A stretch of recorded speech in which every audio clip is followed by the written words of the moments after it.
data analysis and knowledge management. So in research, if anyone knows research, the most important thing of research is about the research methodology.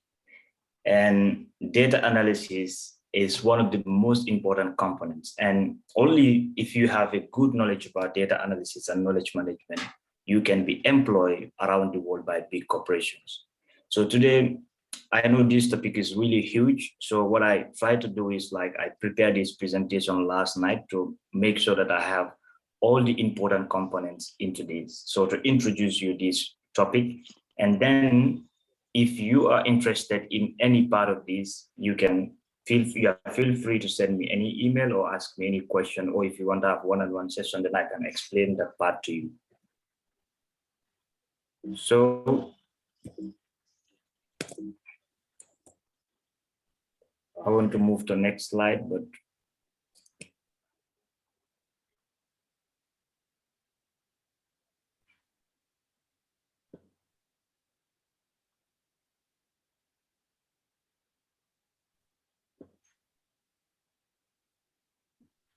okay. So here, the most important thing, as I said, is about we need to know the position of data analysis in a research. So which part of the research is having the data analysis? So here, if you are doing any research, one of the most important thing is the methodology. And every single methodology, there is a steps that you need to follow in order to have a comprehensive methodological chapter. For example, the readers wanted to know the researcher's philosophical precision. That's your philosophical stand. We want to know, what do you believe in first? For example, let's say I am a Christian, or I am a Muslim, for example, and I want to write a paper about the Islamic culture. So the readers wanted to know that, what is my belief first about Islam? Am I actually writing an advocacy paper, or am I doing an objective research? So that's why every researcher, you must try to state clearly about your philosophy first. Hey, this is what I believe in first, and my research is about this. So you are trying to separate your individual belief from the research. So that's the philosophical precision or philosophical stand. So normally there is a lot of philosophical stands, like the positivism, interpretism, realist, and you have the realist, you have the relativism also. So all those ones are different components. For example, the realists believe that there's only one single knowledge around the world. So the research is about talking about that single knowledge. But others believe that no, there is no one single knowledge about the world, but there is different knowledge, or there is one knowledge, but there is a different interpretations of the knowledge. For example, it can be like, okay, for me, I believe that marriage should not happen. So I see no reason why we should go and write papers. That's how I interpret marriage. But others are like, hey, marriage is something that is realist and everyone should marry. So the two knowledge are different. So that's why in every single research, first you have to state clearly what is your position about your own knowledge, and also what do you want to research about that. So second is about the research type, which is one of the most important thing. If we are doing a research, people want to know like which kind of research type is this? Is it like inductive or deductive? So inductive and deductive, this is the major differences. So try to keep it brief. Deductive is about, there are a lot of theories around the world, and you read these theories about the particular research you want to do. But you said, hey, I don't that much see my belief fit in any of these theories. So why not I also reduce the theories into a certain point whereby I can also put my voice out, and your voice eventually can be a theory of its own. For example, one clear example about this is the famous Malthusian theories. There was a time whereby in the 18th century, early 18th century, when there was a debate about increase of the population. Everyone was worried about, because the population, since the inception of the world until today, the population is never reduced, it's always increasing. So now philosophers are saying there will come a time whereby all the land will be occupied by people, and there will be no place where we can grow our agricultural products to feed the population. So some philosophers are saying that, okay, now, what are we going to say about the standard of living? So others said, that's the Malthusian, he said, if we want to increase, or if we want to increase the level of our standard of living, what we need to do is to make sure we control our population, so the population is not growing. So we make sure the population is stagnant, people are not giving back. And then the resources will be available for all those small number of people, and eventually their standard of living will increase. But then few years later, other researchers said, no, I don't think I believe in that ideology. What I believe is, let's allow the population to grow. We use the labor from the population to do production, massive production, then everyone can have access to goods and services. And if everyone have access to goods and services, then their standard of living will increase. So you can see that these are the two research perspectives at that time from the macroeconomics. So later, other researchers are saying, I don't see my view fit in this one or this one. So why not I try to come with like something that can be in between of these two? So this is an example of deductive research style. It's like there are existing theories already, but you are trying to come with your own theory to narrow it down to have your own voice in this. Inductive is directly opposite of deductive. It's the one that is going up. It's like there's no theory, but you create your own theory and you just fit in. So when you fit in your theory, for example, it can debunk some theories, or it can validate, or it can reject some of the theories above them. So 3 is about research strategy, which is also, all these are not topics that we're going to discuss. I'm just trying to put the data analysis context in this presentation first before we go forward. So research strategy also, we have a graphic where you have to live with the people you want to research and case study. So those ones are not that much complicated. Then the 4th one is the research horizon, which is the cross-sectional or longitudinal. So cross-sectional research is simple. It's like when you just sit down, you said, okay, now I want to research about this particular topic at this point in time. So what I'm doing is like, okay, this is my master's program or my undergraduate program. So I have to graduate, I have to write a project, or I have to write a research paper.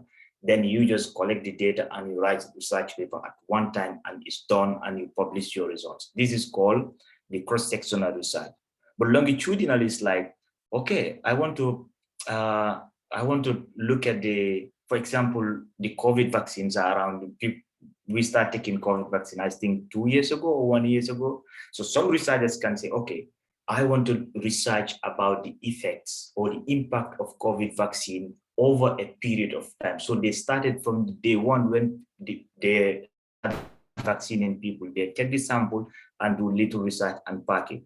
After 1 year, they do it again. 2 years, they do it. 3, 4, 5 years, up to 40 years. So they are doing this kind of research over 40-year period of time to see the movement and the impact of this vaccine in people. So that's like longitudinal. So that's why most of the master's thesis or the PhD thesis, they are mostly cross-sectional, because you have to do the research now to graduate. So you cannot be like doing research for 40 years of your life. And some philosophers, they may do this for 40 years and they don't still come to conclusion, but they pass it down to their son or their daughter or future researchers to carry on where they stop.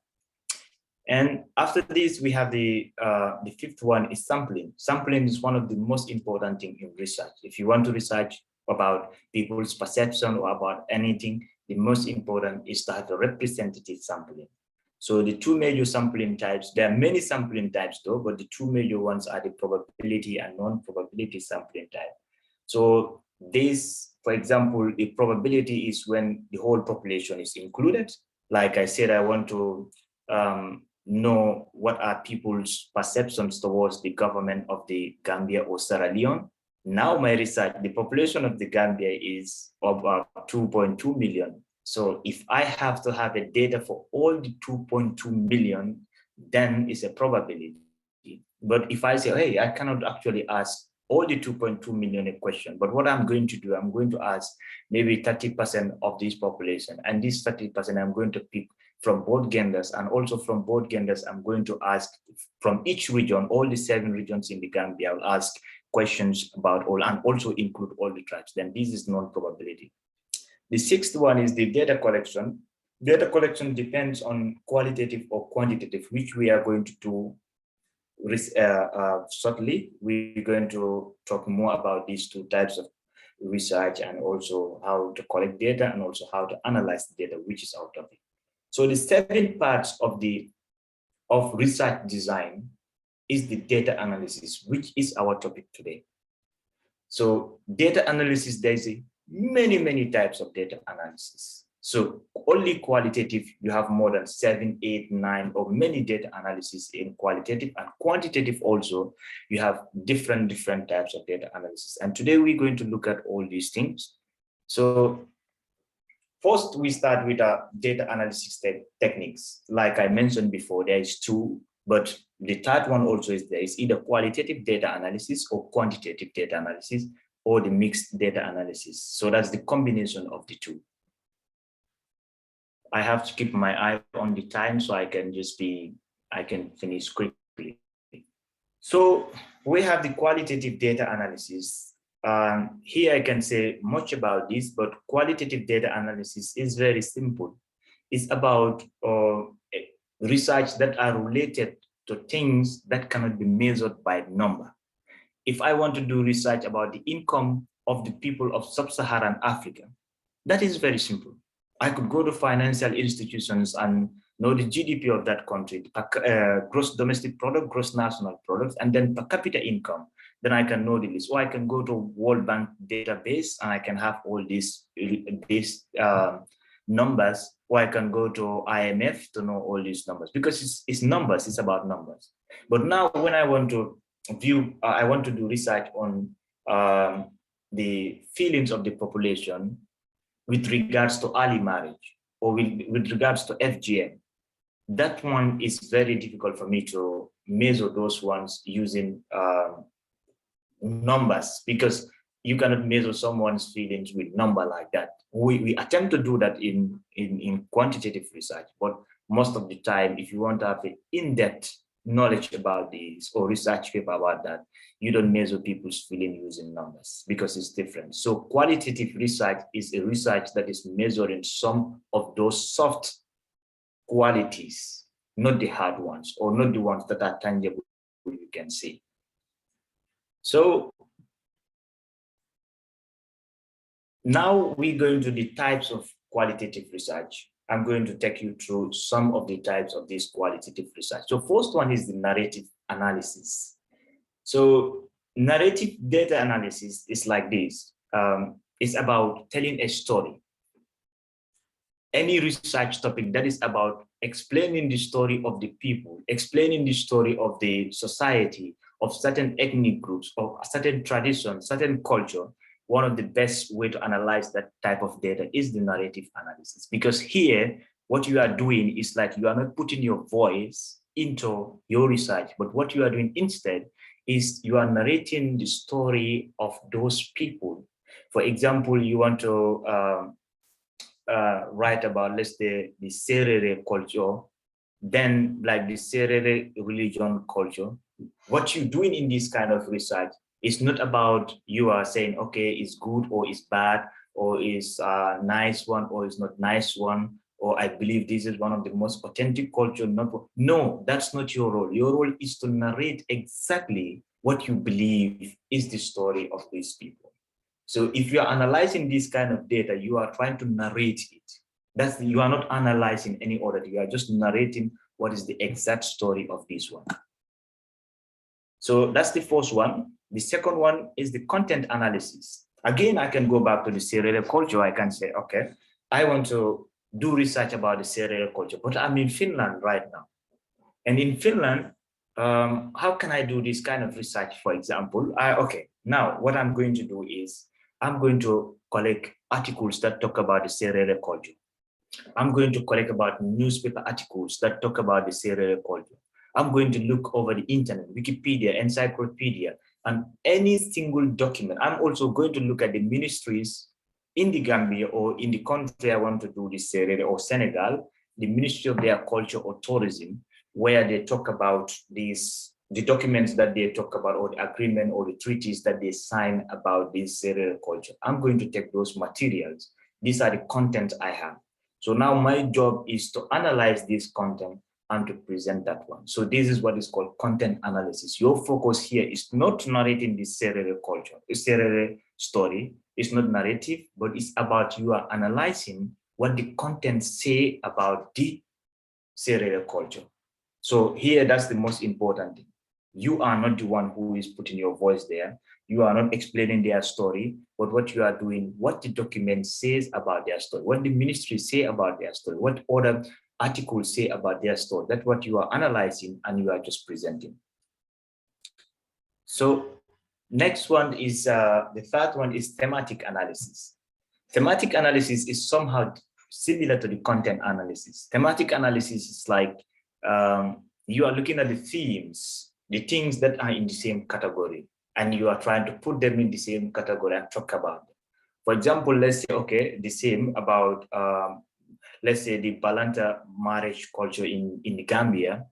Now we collect a lot of articles, newspaper articles that talk about the Balantas, how they do marriage, how exciting it is. And we have some scientific articles that talk about the same culture. Now, what we are doing here is we are trying to look at all this content and we see the topics that the contents agree on, or the topics that almost are talked in all these things. And this is also a very good thing for literature review, people who are familiar with literature review. If you want to do a research for us, you start with literature review. You have to know that, okay, the research I'm doing, no one has done it. How can you know this? It's very simple. You go and collect all the research articles that talk about that particular topic. And when you collect these articles, what you're doing is, let's say it's 150 scientific articles. You cannot write about 150 scientific articles, but what you can do instead is you arrange them, you look at, okay, all these 150 scientific articles. One, when they were talking about the Balanta culture, they said one, the girl's perspective, and also two, one of the subtopics that keep on appearing is the boy's perspective, and three is about some of the rituals they go through. So you see three themes now, three categories. So you see that these three categories, they appear in almost all these 150 scientific articles. So you're trying to you put headings for all these three, and you explain them in a scientific discussion manner. So that's like thematic analysis. And then we move to the next one, is called discourse analysis. Discourse analysis is one of the most important analysis when you are going to talk about a culture that you don't belong to. And some people have, some researchers, you can see that one of the biggest problems they have is like when they are talking about someone's culture, they talk in these research papers as if they are part of that culture. No, if you are not part of someone's culture, you are explaining that culture, you have to be a bit careful, because you can actually say some things that can be offensive to this culture. You can see some things about this culture and write about that one that actually you think you are portraying the good side of the culture, but the actual sense is that you are saying something that is very offensive to this culture, and they can get angry for it. So that's why this discourse analysis, we use it mostly when we talk. For example, let's say I am not a Mandinka, and I want to talk about the Mandinka dance culture. And we know there is many Mandinka dance cultures. There is, let's say the Musuba is there, the Lenjango is there, the Kingo is there, the Barawulo is there. And if I am talking about this culture that I am not part of, if I'm explaining this, I should explain this culture according to the language of that culture, but not according to my, for example, okay, the English statement can be like this. I can say, okay, the Mandinka culture of the Barawulo dance. Some people will say, oh, that's wrong English. How can you say Barawulo dance? That's not English. No, you have to say it in that way. That's what discourse analysis is talking about. But when I say, for example, alternative sentence can be like this, the Mandinka excitement dance that they do at the end of initiation period. Actually, this sentence is describing the Barawulo, but it doesn't say that Barawulo. is the direct translation of Barawuro dance, the excitement dance. No, there's so many excitement dance in Mandinka culture, for example.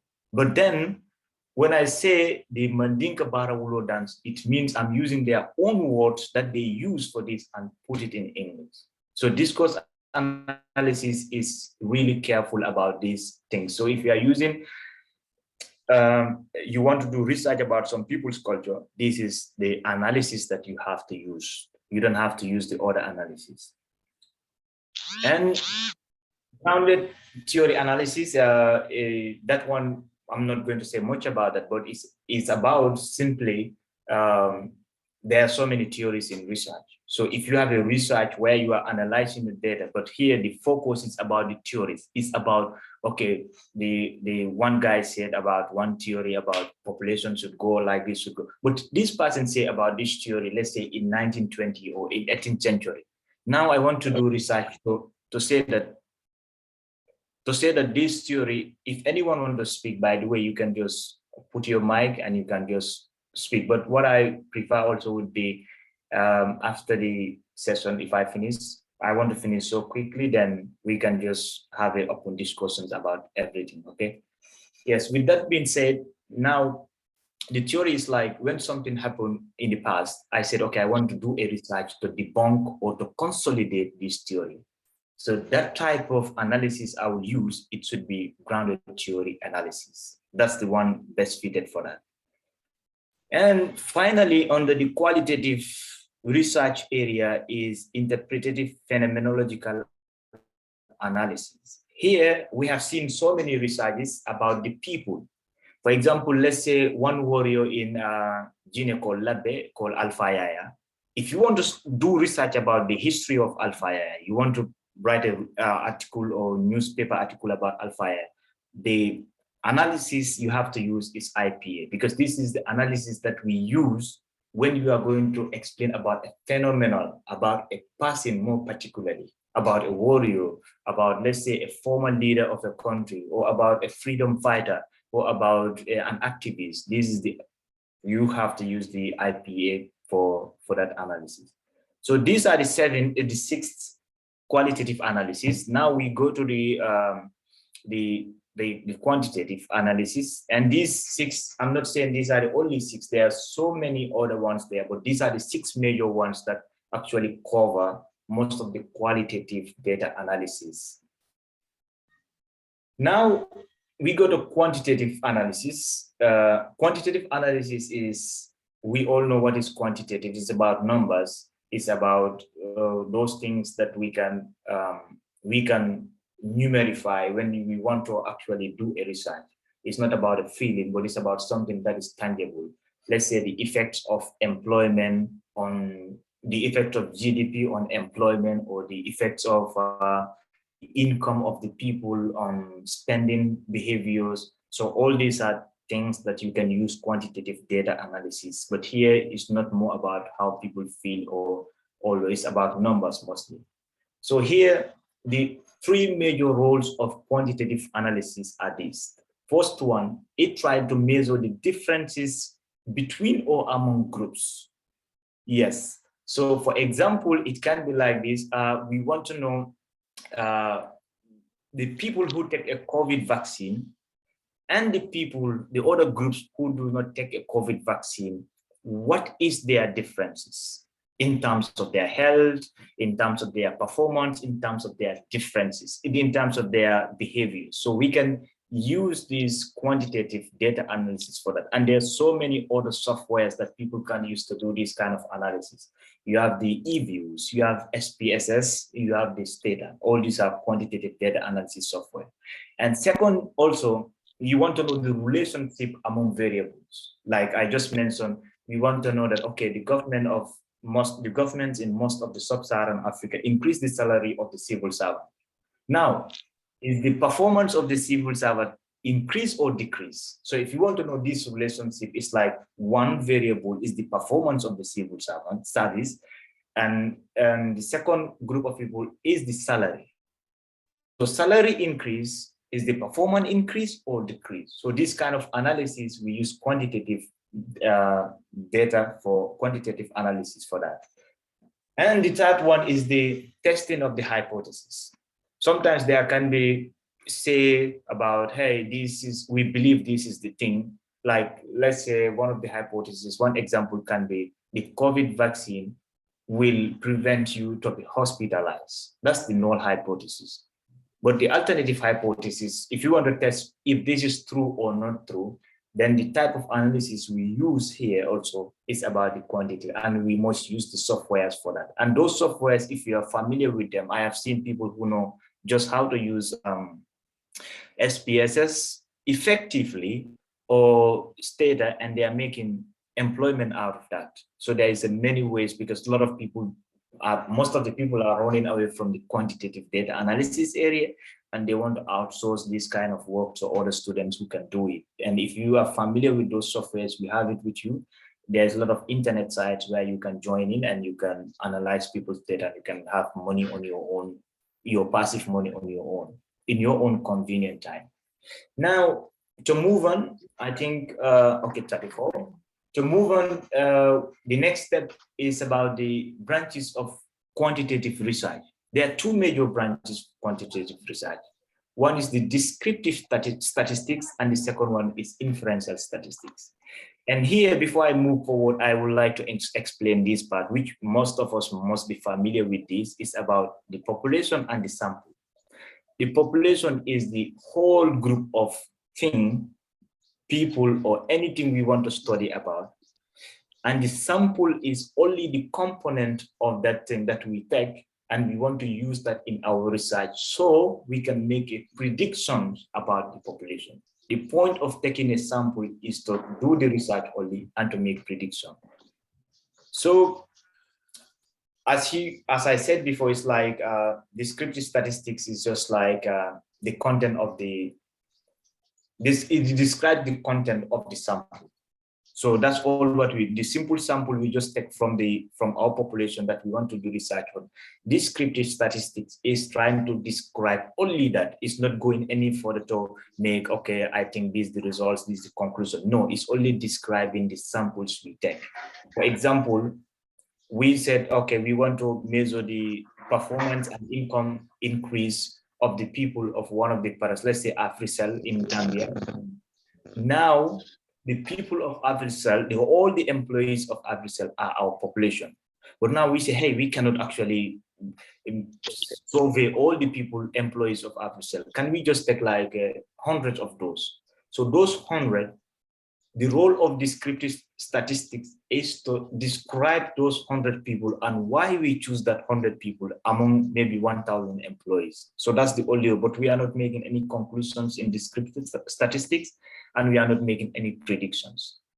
Inferential statistics aims at the prediction. So now after we describe our sample and we make our analysis, now inferential statistics is the part where we are going to say, okay, according to our research of 100 employees of Africell, we believe that when the income is increased of the workers of Africell, then their performance will increase. Eventually, the products and the profits of the company will increase. So this is the part of the inferential statistics. So as I said, the descriptive statistics, normally we are familiar with these things. I think these are in the basic and secondary level in both Gambia and Sierra Leone that you come across, but they include this in statistics or in mathematics mostly. It's about the data we collect and the sample we choose to analyze, to make prediction of the overall data. Some of the things that we actually talk about is like the mean, that's the average. We all know the median, the mode, the most common, and standard deviation, how close the numbers are at the midpoint. So these things I'm not going to spend much time because I believe most of us know about this from secondary level. So inferential statistics, as I mentioned before, these are the four roles of it. One, it spots out the differences among our variables. They talk about that. And second is the relationship among the variables we collect, that's income and the performance, for example. And third is to test the hypothesis. And the most important part of the inferential statistics is the first one, is the prediction. we are doing prediction in statistics. We are not, the results are not as conclusive as we think. It's prediction mostly. If income increase now and performance increase one year, and we did the analysis again, second year income increase, performance increase, third year income increase, performance increase, we can make a prediction finally that in the next 5 years, when income keep on increasing, the performance of these employees are going to increase, and the products that they are going to produce will increase, and sales will increase, and eventually the company will have a profit. This is the prediction. But what about 2019 just came? We made a very fancy research about this. We make predictions next 5 years, or the company's profit is going to be massively big. And 2019 just come and COVID-19 came. Who predicted that? No one. Who knows that? No one. So there is errors also in prediction. So, but still the statistical analysis or the scientific approach is still accurate, but you have to make room for also some of those problems of prediction, like the natural disaster, all other things.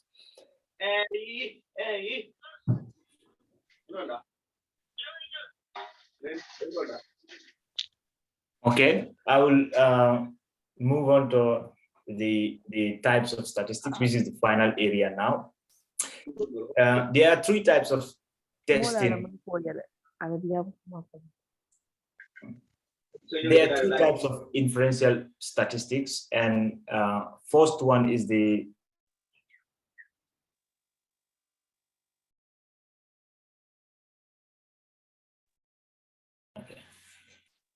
okay. So I'm just going to move on to the final part because we are almost running out of time, and I want to be exactly on time. The three types of inferential statistics is what I'm going to talk about, which are the most important things when you come to quantitative research. One is t-test. T-test, it compares the means, that's the average of two groups of data, to see if there are differences statistically. So here, the word statistically is very different. Of course, things are different. We know that things are very different. You have boy, you have girl. But if you come to quantitative research, you cannot say boy and girl, they are different. But you would say they are different statistically. If it is other biological compositions, that's another topic for the scientific area. But statistical differences is what we are talking about here. And here we are using the means of two groups of people. That's the average of two groups of people. Let's say the people who are hospitalized from COVID and the people who are not hospitalized from COVID. And their differences is what we are looking. Only the most important point here, it should be two groups of people. And it's not individual people, but groups of people. And these groups, we are taking the average. Let's say 10 people's average here, 10 people's average here, and we are comparing them. So this is what t-test does. And you can do these t-tests using SPSS. You can do it using Stata. You can do it using SPSS, the SPS Stata and eViews. So these are three most common statistical softwares that most people use. And then another type is the ANOVA, analysis of variance. So here, the difference is just the simple difference between the t-test and ANOVA is, as t-test compare just two groups of people, their averages, ANOVA is comparing groups of people. Let's say one, the people who take the vaccine, the people who don't take the vaccine, the people who are like in the middle, like saying, I will take the vaccine so I can travel, but I still don't trust it. They are their own groups of people. The other people who take only one dose and they are like, I get sick after taking one dose, so I'm not taking another one. So you take all these four groups and compare their averages with the indicator you want to measure them with. Like for example, their hospitalization rate, or their rate of getting sick, or their rate of other things, So here the difference is only it compare multiple groups of people. And one of the most important inferential statistics is the correlation analysis. Now, correlation analysis, for example, let's go back a little bit to the qualitative research. Qualitative research is very difficult for you to compare the two different feelings. You can say, okay, some people believe that the transition was smooth from, let's say, from Dr. NS by Chroma to Bio. Some people say it's not smooth. So these are two different areas that is difficult to measure the quality using qualitative data analysis, because you will say some people be, but you don't know the degree at which they have that feeling. So here it's about trying to know the differences between the variables. The correlation analysis job is to make sure that those different, to know, is it like if one variable goes up, the other one goes down? For example, I can come back to my former, my previous example. The income of the people of employees of AfriCell increase and the performance increase. But who is going to say that is because of the income? Someone can say, no, don't say that the income of the employees increased, that's why our performance increased. It's not related to that. Our performance increased because we want to be patriotic. We believe in something, or our performance increased because of something, but not about what you think our income is the one that increased our performance. Our performance increased because we want to be better, or there can be something like, or someone say, hey, in this company, we are going to take the 3 best employees and we're going to send them abroad to study and we're going to fund everything. Maybe that is the reason why the performance increase. It's not about the income. So what correlation analysis is doing is to see what is the exact variable, what made the other variable to increase. So that's the role of the correlation analysis. And the final one is the regression analysis. Regression analysis is one of the most important things also in these inferential statistics. In regression and correlation, they are exactly the same, but the only difference they have is in regression analysis, there is a cause and effect. For example, okay, we know performance increase, but what of the specific things that increase the performance is what regression analysis do in detail when you are doing this analysis. So these are the 4 types of inferential statistical analysis, which is very important. That is force t-test, ANOVA, regression, and correlation. And if you're going to do any quantitative research, you want it to be meaningful, at least these 4 should be part of your research. Now, that is the end of the presentation. We still have 15 minutes, but what I'm going to add on before I open the forum for discussion is about if you want to do a research, for example, and knowledge is the most important thing. So when we say knowledge management, it's about how you present yourself clearly and how comprehensive that research is. That is how you manage the research. That shows how you manage your knowledge. And this is one of the, because some people, when they are reading a research papers, they are not reading from introduction. They read only abstract and they go straight to the methodology. So it's where you know whether you are biased or you are not biased when you are doing a research. Let's say I believe in with what one political party in Gambia. Let's say I am, I don't know which, okay, any political party in Gambia. Let's say I'm from,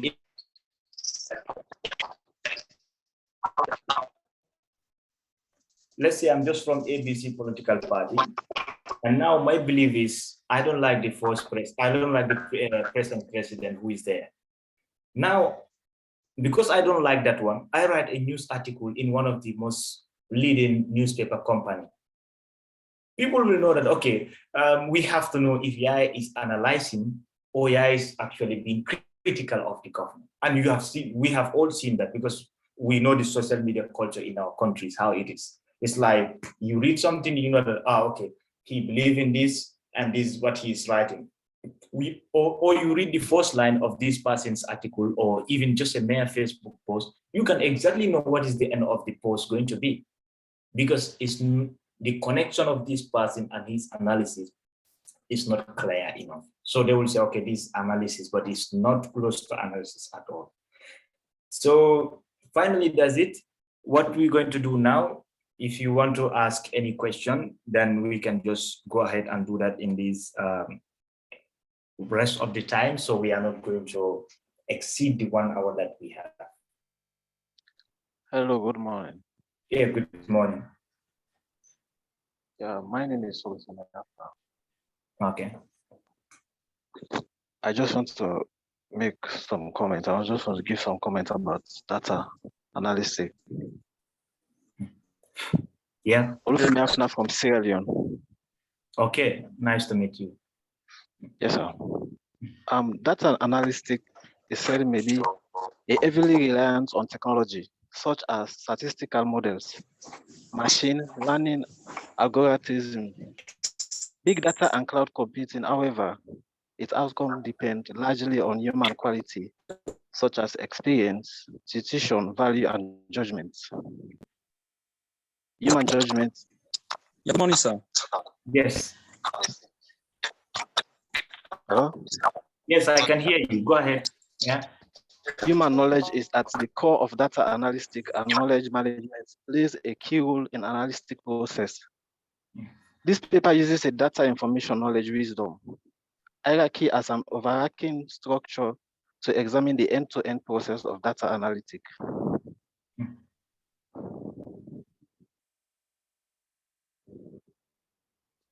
Including the discovery, creation, and practice application of knowledge.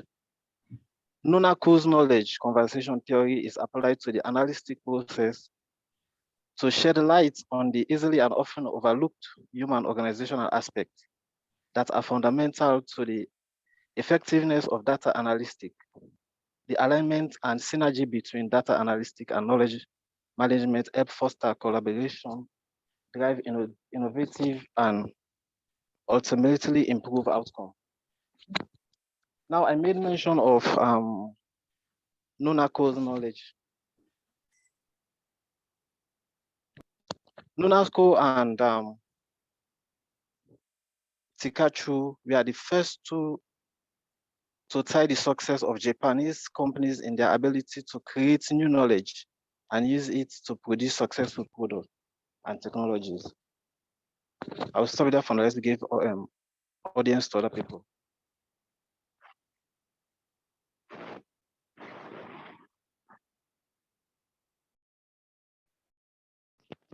Okay, thanks a lot. That's a very good comment. And you mentioned really good points about that. Because data analysis and knowledge management, actually, they go hand in hand. Yeah, okay. I see many hands, so I can just stop talking. You want to go next? Maybe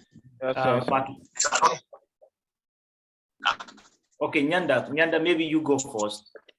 Okay, since your mic is on now. Okay. Yeah. Thank you, sir. Yeah. Good afternoon, everyone. I'm Nyanda from Sierra Leone. Hello? Yes, Nyanda, we can hear you. Yeah, you can go ahead. Okay. Yeah. Well, it's not I have a question actually. Okay. The question is, according to the teaching about the data analysis, I want to know something if data and information is the same thing. Okay. Yeah. Okay, to give a very quick answer for that one, information and data is not the same thing. It's like there is a many, how do you call it, horizons that you can link them and you can differentiate them. For example, in order to give information to the population, what do you need? You need a knowledge. Okay. If you need knowledge also, what do you need? You need to do research. If you want to do research also, what do you need? Are you going to sit down in the corner of the classroom or something to write any research paper? No, you have to find a data and authentic sources, and you write from that authentic sources and you write about it and you present information. So information is what people see, what is out there, but data is something that is something that supports the information. That's one way. Another way also, in way that you cannot distinguish them, it can also be, okay, I cannot distinguish because data itself is information itself, is information about people. For example, I said, oh, I want to have the income of the employees of company XYZ. That data you are having is the information of that company. So in this way, you cannot separate them. But another way you can separate them, when you come to data itself, you can say, I need data information, this type of data information you need in order to portray the other information. It's like you need a supporting factor for that. So they can be separated, but they cannot also be that much separated. They are very close. It just depends on the English language you use. Okay. So you are trying to say data is a raw material, a raw fact, my findings. Yeah. Then like the information is the processed data. Yeah. Okay, thank you. It's clear now. All right, thanks. Good morning. Okay. Morning. Morning. Yeah. Yeah, this is Quantitative from the Gambia. Just to add on what he said, I think to me, data is the end product of, information is the end product of data. So looking at it, sometimes the data that we tend to look for in order to present our information is very important. Sometimes this data can serve as a very important tool in order to analyze a certain information, because you get to the society, look at the problems of the society, collect the data, and then after collecting the data, you analyze the data into a meaningful information that will help a greater population. So having said all the type of data analysis, like how we think about it, are very important, and that is what I think. Okay, thank you, Dabo. Like they say, Dabo Jula. Thanks. Okay, then we can go to. Good morning. Bobson. Yeah, today. Oh, Jallo. Okay, yeah, Jallo. Yeah. Yes, how are you? I'm fine, Jallo. You? I'm fine. There's the type of data analysis. We are talking about the type of data analysis. The narrative analysis. Narrative. About them. Okay. Yes. And the second one, I don't know, team analysis. I don't understand much about that. Can you tell me more about it, please? After the narrative analysis, I think we have the content discourse. Which one do you mean? After the narrative analysis, the second one. Okay, I can just quickly. I can just quickly check the.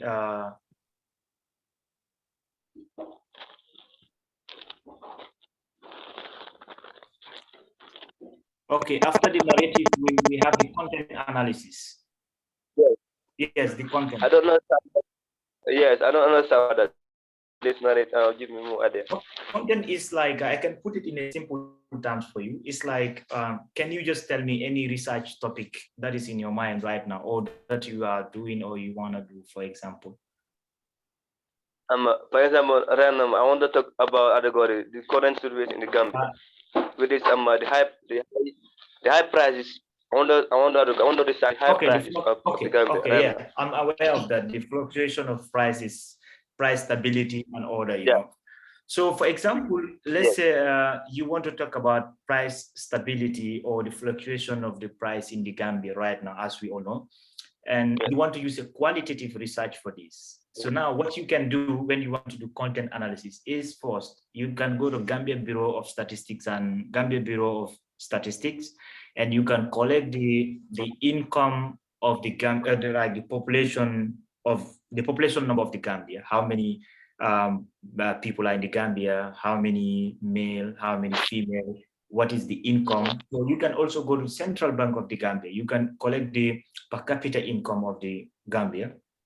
And you can also say you look at the journals and you take journal papers that talk about price stability, particularly in Gambia or maybe in ECOWAS region, to compare, for example. So now you have 3 documents, right?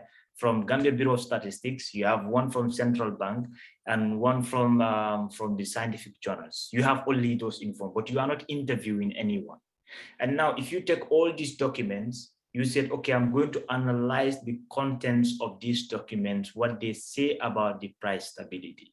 So this is what is called content analysis, because you are, or you can even take also some content from the newspaper, because when the price stability was happening, or I think it's still happening in Gambia, because they say the prices are still going up every single day.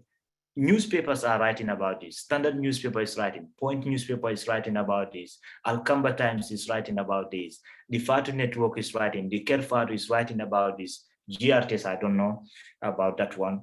They don't write about anything. But you can take those newspaper articles that they post about this thing, plus the scientific journal, from the document you take from GBOS, that's Gambia Bureau of Statistics, and the one from the central bank, and you analyze the contents to talk about your own views and your own opinions in this paper, in your research.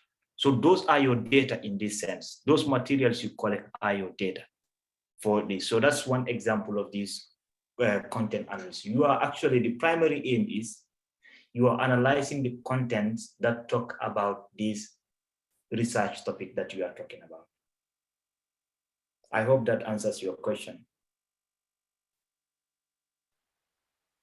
Hello, good morning. Yes, good morning.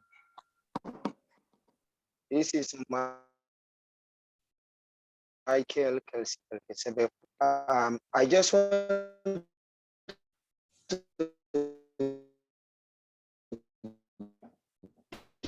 give a brief talk on, when we talk of data analysis is said to be the process of cleansing, transforming.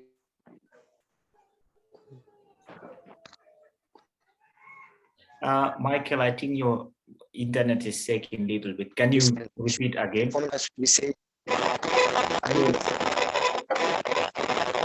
good morning. Hello. Good afternoon.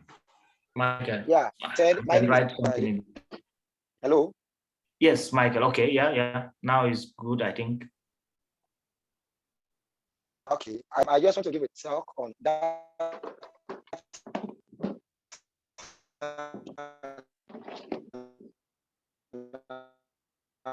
Analysis and knowledge man. Talk of that analysis is said to be transforming and modeling data with the goal of discovering useful information, informing conclusion, and supporting decision making. That is to say, data analysis supports decision making. And when we talk of knowledge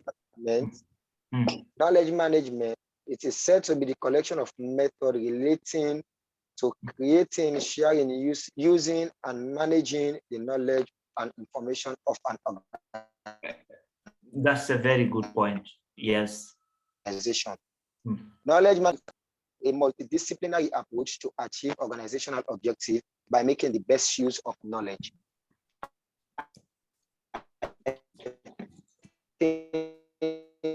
That is what I want to share session today. Yes. Kelsen from Britain, Sierra Leone. Yes, sir. I have a question. No, Michael, first, Michael, I think really you mentioned a very good point. Thanks for that. That's very important point. Yeah, who want to speak now? Yeah, I have a question. Okay. Olufemi Afna again from Sierra Leone. Okay. Please, I want to know, what is your knowledge management approach?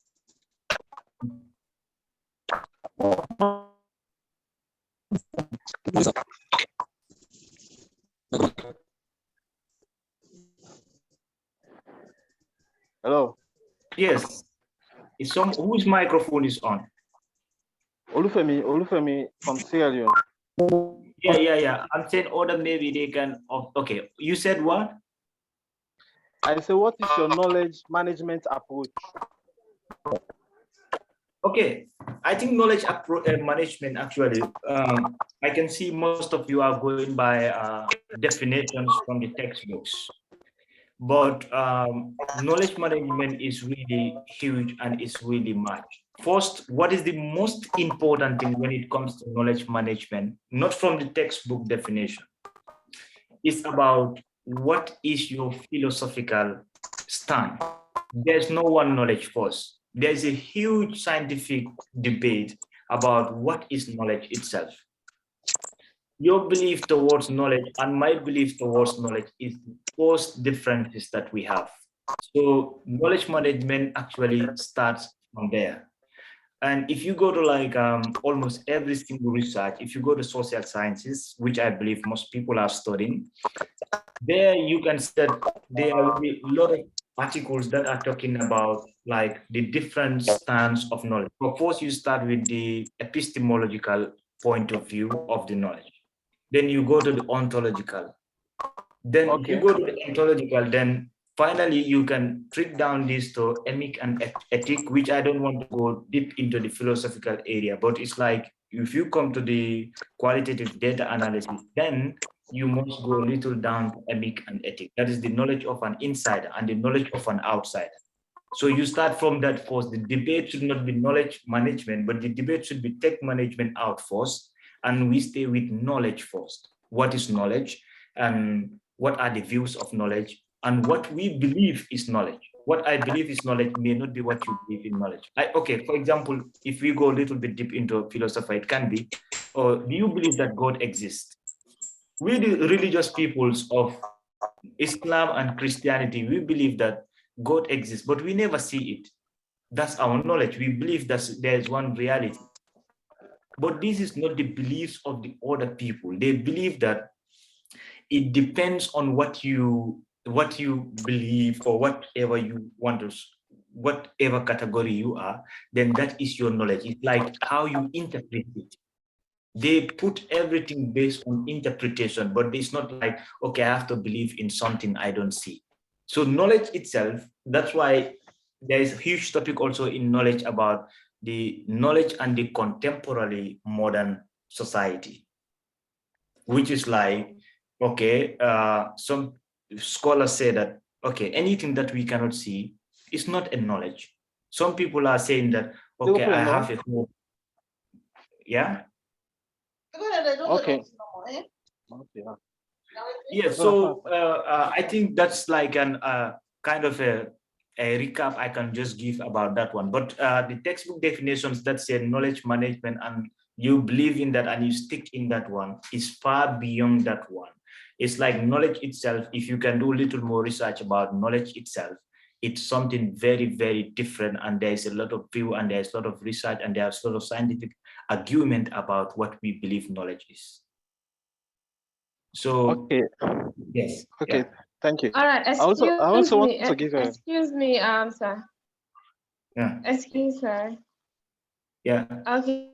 Mr. Yahya, it's already 6 minutes past 12, and the time has already been exhausted. We are into another hour, which is not the time we told that we were going to spend here. But still, to the participants, if they wish to stay for another time, like maybe some minutes for you to continue on what you're saying, or maybe they want to ask you questions, they are free to stay, but we already exhausted the 1 hour that was given to us. Okay. Yeah, so okay, I think what we can do also. I want to give a scenario in our country, Sierra Leone. Okay, go ahead. Like what is going on and what was going on? Let me say about the census. The census is about collecting data to know the amount of people living in Sierra Leone. So they can be presidents and the cabinet can make provision for what the people need. So I guess that is also idea about data, and that data you put it into knowledge and they get what they want and what they should provide for the country. Yeah. I think that's true. But the only thing I would just want to emphasize is like we should really start thinking a little bit beyond about what we keep on seeing on the books, because when you go up to the higher level in university research, it's like you are those scholars, let's say the scholars who write the definitions and all those research papers in the let's say in 18th century, 16th century, we all know that was the colonial era first. And when they are writing those kind of informations and text messages and they send it to, the purpose of the educational system by then was just to teach an African to speak the language so the colonial institutions can just flourish and they can have whatever they want to have. But if you go higher in the education, I start questioning in most of my research, I start questioning all those definitions they're talking about. I said, maybe your definition of knowledge management and the definition of my definition of knowledge management in the context I come from might be different. By then you were a colonizer. By then you were like thinking that white is superior. By then you were thinking about all those stupid things and you define knowledge maybe according to that. It was influenced by all those beliefs and thoughts. But now in academics, we have to establish that your that definitions or your that belief for knowledge is really not something that is right. So we are going to challenge this theory. We're going to do research to challenge that theory or to debunk it or to consolidate these kind of stuff. So what we can do is like, if the last advice I would just like to give before we can go on is like, when we are, as we are going further and further into research field, what we should be doing is to start questioning all those things that they believe us to accept. Example, there is this one of the biggest sociolog in the Arabic world is called Ibn Khaldun. He said like, one of his theories, he said like, this is a little bit racial, but he was saying something like some derogatory remarks about the African people. So now, if I am reading, because he said Africans are, I don't know, they are less intelligent than the rest of the world. That's what he said in one of his theories. So now, if you look at the sociology in the Arabic world, you will never come across 5 or 6 sociological articles or setting without the mentioning of Ibn Khaldun's names. So now, if I'm reading Ibn Khaldun's work all the time, am I going to be accepting what he defined sociology is, or what I have to, as a researcher or as an academician, I have to start questioning that, saying, hey, my theory is that there is no one race that is intelligent than the other race. Very simple theory. And I'm going to prove this through my research. I'm going to collect data to show that, because we know the truth, but they are like, okay, in academics, before we can accept that this is your paper, you have to show data, you have to follow the procedure. So that's the reason why data is very important in this. But what we can do is, the most important thing is we start defining things on our own beliefs or with the realities of our society. So knowledge in our society, if you read more beyond 1235 in the histories of West Africa, for example, during the Empire era, you can come across a lot of philosophical stance and beliefs about knowledge, about society, about how the structures should be, than the recent articles that are just 100 years in the Western countries.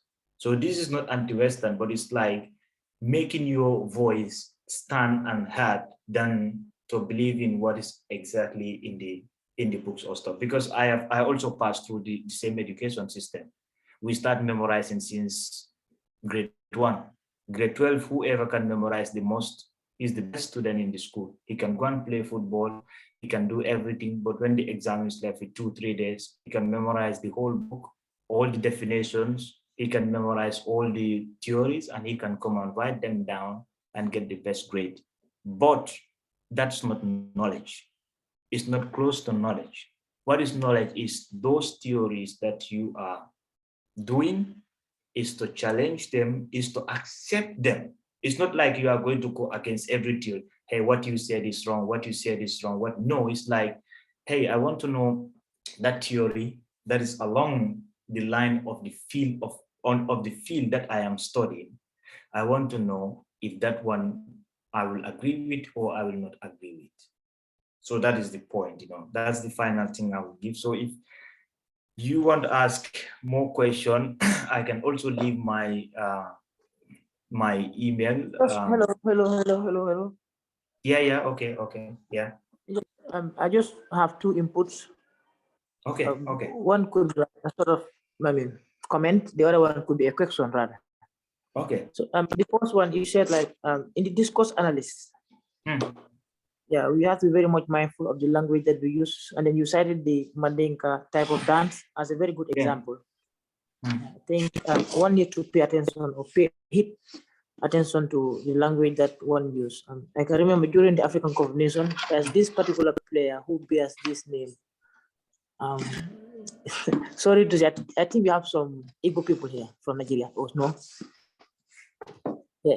The name in their language sounds like abusive. It's an insult. You get it? But to that guy, the name is normal, and then all that is cool. So if I talk about research that include that person's name, and you happen to write it in that language, if you read it in that language, it becomes abusive or offensive somehow. So I think in the discourse analysis is very, very important. That's the language. Yeah. The other one is a question. I say, like, what makes a good researcher? What makes a person a very good researcher? Okay. Okay. Mohammed Mbai. Okay, my mother is Mbai, my mother is from the Mbai family. Yes, that first, I can make few comments about the first one. It's about the language. It matters a lot. There's so many things I cannot say in Finland here because it's politically incorrect to say those kind of things in public. You cannot be talking about so many things here, But in Africa also, there are okay. One of the most controversial topics is about the LGBTQ. Here is a very normal thing in their society. But the problem is, in our African society, some Western countries are complaining that, okay, why is it like you people don't accept gay in your documents? Blah, blah, blah, so many things, We are like, hey, in our society, it's very disrespectful and it's very rude for someone to just talk about the sexual orientation of anyone in television. Who will just go to television interview to just talk about the sexual how do you call it, orientation? No, it's just like it's not matching with African norms and our tradition and our customs. It's a sign of disrespect for you to talk about. In some languages, we know that you cannot tell even an elder, how are you? Like Abenyadi, you cannot say that to an elder. Nangadef, no. No, why you cannot say that to a Fulama? No, it's very disrespectful. So the context of the language matters in the society. So that's why when someone you can say something in one area, but another area you cannot say. You can get offended. So that example you give with AFCON is very good example. And second one, to make a good research research is more about you. The biggest challenge we have in all the sub-Saharan African countries, because almost all the African countries except were colonized, and even those two are not colonized, but they are under, we can say, soft colony. So the biggest problem in our continent when it comes to research is more about, there's two perspectives of a research. And one is, this is when you come to the ontological perspective of the research. I don't want to go more into the philosophical area, but there's two scholars. One is called Emick and the other one is called Ethic. So Emick was saying that, hey, Ethic, he was saying, okay, I'm going to study the foreign culture. That's, let's say, he's a white man, want to study the culture of Africa. But he is using the lens of a white man. That is, I just come and look at the wall of culture from, look at them. They are taking the water from the well. Oh, this is so stupid. Oh, look at that one. Oh, when they are marrying a girl, they are just putting all these clothes in. Oh, that's so, wow, these people are just primitive people. Because Ethic is seeing the culture of these people from the lens of an outsider. Then Emick came in, Emick said, hey, this is ethnographic research. He said, if you want to learn someone's culture, you want to do study about someone's country, you want to do a research about someone's culture, either you go there, don't sit in your own office to do research, go to this culture, stay with them, eat with them, cook with them, sleep in their bed, chat with them, do whatever, live like them, stop wearing nice fancy suit with ties, but remove all these things, dress like them, and you learn about their culture and you write something about their culture. That's why this ethnographic research type is one of the most popular. You will see some white people in the villages in Africa. Why? You see some white people who can speak our language fluently because most of them are ethnographic research. That is, you stay and they are using this theory of emic. That is, you go and stay with the culture and you just stay with this. Because discourse analysis is about that. It's about you trying as much as possible to explain the narrative or the culture or your research topic with regards to other people in their own perspective and in their own language. So that's why if you look at some research papers, you will see some words in quotation. They are not English words because they want to keep the word in reality, because when you change, you describe this word instead of putting the exact word there, the meaning may change. Who will tell me a Zimba word, a Zimba of a wall of Zimba or Kankurang word in English language? There is no translation for it. These words exist only in these languages. There is no translation of those words in any English language. So if you're doing a research and you're doing a research about the masquerades, like the Zimba, the I don't know, is it Akuku, and also you have the Kankurang and others, are you going to describe them? Okay, the masquerades of the West African tribe. That is not accurate. But the Kankurang in quotation of West African tribe, full stop, and you said the Kankurang is a type of masquerade that is used during initiation and ceremonies. Now you are explaining it. So if you want to do research first, one of the most important things is trying to be objective about the research. Your view, you can have a view. I'm not saying no one should have a view. You can have a view, believe in political party, have your own religion, believe in it, making everyone know that, okay, I belong to this religion, I belong to this belief, and I belong to this political party. But when you are doing a research, try as much as possible to be objective, to see from the two angles of this. You are not putting your voice in this, but you are saying the discussions that are going on and write your conclusion based on that. So people will believe you because they will say, okay, Muhammad actually, he believed in that other thing. But when he was explaining this, he was touching from all sides. Even I know some things he's saying is against himself, but he's still putting it there. So that is answer for your question, Mohammed, and nice to meet you too. So if there is no more question, maybe we can end it because the internet complaint is being there, so I don't want to. Thank you, Mr. Sonko, for that brilliant presentation. It was very elaborative, definitely, and then a lot of lessons we have learned today. Thank you so much. Thanks so much. Thank you very much, sir. Thank you very much. Thank you so much. Nice to meet you all. I will leave my contact so you can just contact anytime you want, okay? Okay, no problem, sir. Okay. Thank you very much, sir. Thank you. All right. I wish you all the best, and I wish you, I don't know, for your further studies that you want to go for. Yeah, I hope everything Okay, thanks. By the way, I don't know if any one of you are trying to apply the Turkish scholarships, but the Turkish scholarships are out and there is 8 days left for application. If anyone want to apply it, you can just go and apply. It's a fully funded scholarship. Yes, sir. Yes, sir. Yes, sir. Okay. All right. All right. Thank Yes, you. sir. Yes, now sir. I'll just hand over to Aisha. Yes, sir. Aisha, you can go ahead now. Yeah. Thanks. Yes, sir. Thanks. All right. Thank you very much. Okay, thank you very much, Mr. Yahya Sonko, for the wonderful lectures. It was indeed an interesting lectures with you. Yeah, and if you don't mind, can you please share your details, social media details, and then your email for them? If any one of them want to reach out to you, they can just send you email for further questioning and comments. Yes, like the scholarship. scholarship. And okay, to you all. I'll put it in WhatsApp group. I'll put all of them in WhatsApp. Yeah, the scholarship. That would be perfect. Can you help us? Yeah, I'll put the scholarship link yes, also. I'll put the scholarship link there. Okay. Okay. Yeah. Thank you very much. So if you apply it, you have a problem, where you can just let me know. Okay, I will just help you with that. Okay. Thank you very much. Okay. Thank you. All All right, thank you so much. Thanks. Okay. Okay, again, thank you, Mr.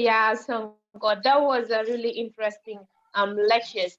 I hope we all learned something and we have something to give back to our community. And anyone who wants to get back to Mr. Sonko to communicate with him, you have his social media links, and also you have his email in your group chat. And anything you need from him, you can just reach out to him. And yeah, and also you can reach out to him through African Youth Architects link.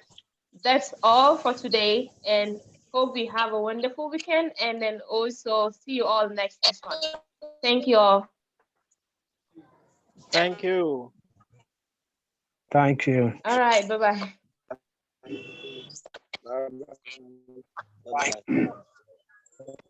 Bye.